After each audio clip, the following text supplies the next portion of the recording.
God says, don't worry. I will be with you. Oh, how goes that one? Excuse me, who, God, should I say, send me? Who should I say? Do you know the depth of that question? You see, in Egypt, there were many gods. So for Moses to go and say, God, send me, they're going to ask, which God?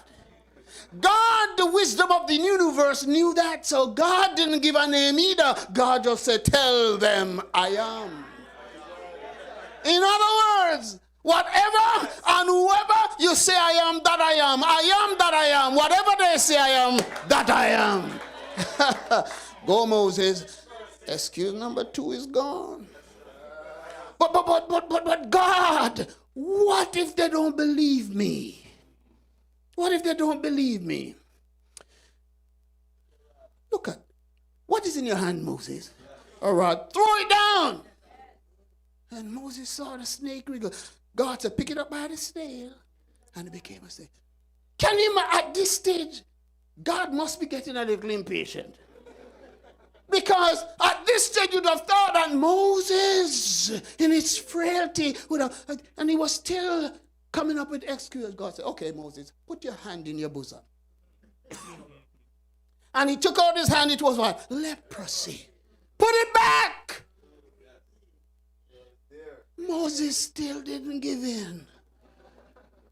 God must be saying, I went to the wrong guy.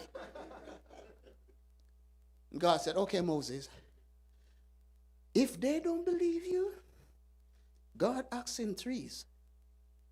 Notice that God didn't give Moses a third. God says, go down to the river. Take up some water out of that river.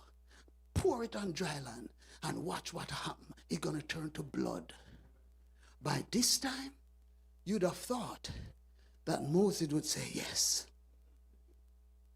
Finally, in verse number 10, when those excuses did not work, Moses turned to God and said, you know I can't talk. You know I can't talk. I'm talking to you deacons. You know I can't talk. I stutter. People are going to laugh at me.